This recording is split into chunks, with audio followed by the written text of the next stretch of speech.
ప్రతి సమాధానాన్ని మించిన ప్రశ్న, సృష్టికథల నుండి ఆత్మ సత్యం వరకు.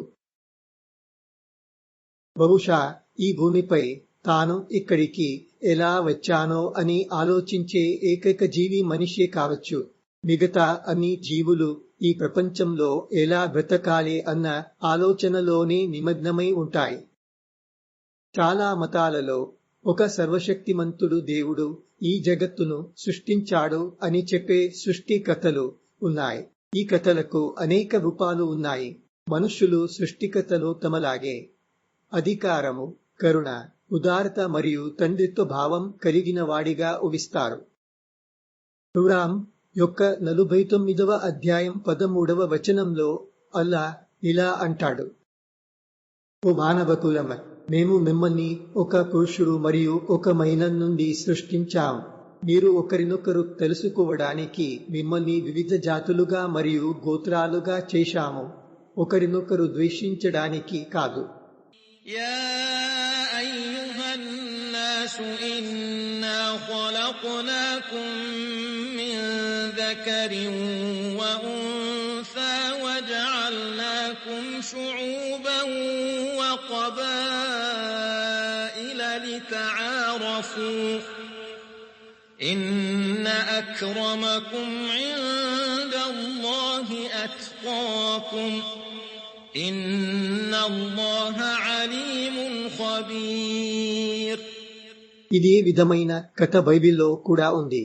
అక్కడ దేవుడు ఆదాం మరియు ఈవ్ను సృష్టిస్తాడు మరియు మొత్తం మానవకులం ఈ మొదటి జంట నుంచే వచ్చిందని చెబుతారు. హిందూ ధర్మంలో కూడా జగత్తును సృష్టించిన బ్రహ్మ కథ ఉంది. ఈ అన్ని కథల ప్రకారం సృష్టికర్త సృష్టి నుండి వేరు. సృష్టికర్త మూలం కాగా సృష్టి ఆ మూలం నుండి ఉద్భవించినది. అయితే ఈ కథలలో ఒక ఆసక్తికరమైన విషయం ఏమిటంటే ఇవి మనుషులను మాత్రమే దేవుని ప్రత్యక్ష సంతానంలా చూపిస్తాయి. ప్రపంచంలోని మిగతా జీవులన్నీ మనుషుల సేవ కోసం ఉన్నట్టుగా వివరించబడుతున్నాయి. కానీ సృష్టిని ఒక మానవ చర్యలా చూపించే ఈ సరళ దృక్కోణం భారతదేశంలోని ప్రాచీన సాంఖ్య తత్వజ్ఞానులకు తృప్తి ఇవ్వలేదు. వారు తమదైన అభివృద్ధి సిద్ధాంతాన్ని ప్రతిపాదించారు. వారి ప్రకారం ఈ జగత్తుకు ఎలాంటి సృష్టికర్త లేదు. బదులుగా ఈ జగత్తు నిరంతర అభివృద్ధి ప్రక్రియ ఫలితంగా రూపుదిద్దుకుంది. వారు చెప్పారు, ప్రారంభంలో ప్రధాన అనే ఒక ఆది స్థితి ఉంది. నిజానికి ఈ ప్రధాన ఒక పదార్థం కాదు. సత్వ, రజస్ మరియు తమస్ అనే 3 గుణాల సమతుల్య స్థితి. ఈ ప్రధాన స్వయంగా పునరుత్పత్తి మరియు పునఃసంయోజన ప్రక్రియల ద్వారా అభివృద్ధి చెందుతూ మొత్తం భౌతిక ప్రపంచంగా మారింది. సాంఖ్యులు దీనిని ప్రకృతి అని పిలిచారు. అయితే వారి ముందు ఒక ప్రాథమిక ప్రశ్న నిలిచింది. ఇంత వైవిధ్యమైన ఆనందాన్ని ఇవ్వగల ప్రకృతిని అనుభవించే వారే లేకపోతే దాని ప్రయోజనం ఏమిటి? అందుకే వారు పురుష అనే చైతన్య తత్వం ఉనికిని ఊహించారు. ఇది ప్రకృతితో కలిసి ఉంది, దానిని అనుభవించగలదు. పురుషుడు చైతన్యమున్న వాడిగా ఉండటం వల్ల ఈ జగత్తును అనుభవించగలడు. ఇలా సాంఖ్యతత్వంలో సృష్టికర్త అనే భావనను త్రోసిపుచ్చి దాని స్థానంలో భోగ్య అనుభవించబడేది మరియు భోగి అనుభవించేవాడు అనే భావనలు ప్రవేశపెట్టబడ్డాయి. భౌతిక ప్రపంచం అనుభవించబడే వస్తువు కాగా దేహధారులైన చైతన్యాలు పురుషులు దాన్ని అనుభవించేవారు. అయినా ఒక లోతైన ప్రశ్న అలాగే మిగిలింది. ఈ ప్రధాన ఎక్కడి నుండి వచ్చింది? తానుగా అనుభవించలేనప్పటికీ ఇంత వైవిధ్యమైన ప్రపంచంగా అభివృద్ధి చెందడానికి దానికి ప్రేరణ ఇచ్చింది ఏమిటి? అలాగే ఈ పురుషుల ఉద్భవం కూడా ఒక రహస్యంగానే మిగిలింది. సృష్టికర్త లేనప్పుడు వారు ఎలా ఉనికిలోకి వచ్చారు? అందువల్ల ఆ ప్రశ్నకు సమాధానం దొరకలేదు. భారతదేశంలోని వేదాంత తత్వజ్ఞానులు సాంఖ్య సిద్ధాంతాన్ని తిరస్కరించారు. వారు వాదించారు, జడమైన చైతన్యం లేని ప్రధాన తనంతట తానే ఇంత వైవిధ్యమైన ప్రపంచంగా అభివృద్ధి చెందలేడు. ఇలాంటి గంభీర ప్రక్రియకు బుద్ధి, అభివృద్ధి చెందే సంకల్పం మరియు ఒక ఉద్దేశం అవసరం. కానీ జడమైన ప్రధానలో ఇవి ఏవీ లేవు. అలాగే పురుషుల ఉనికి ప్రశ్న కూడా అలాగే మిగిలింది. వారిని సృష్టించింది ఎవరు? వేద ఋషులు ఈ ప్రశ్నలపై లోతుగా ఆలోచించారు మరియు చర్చించారు.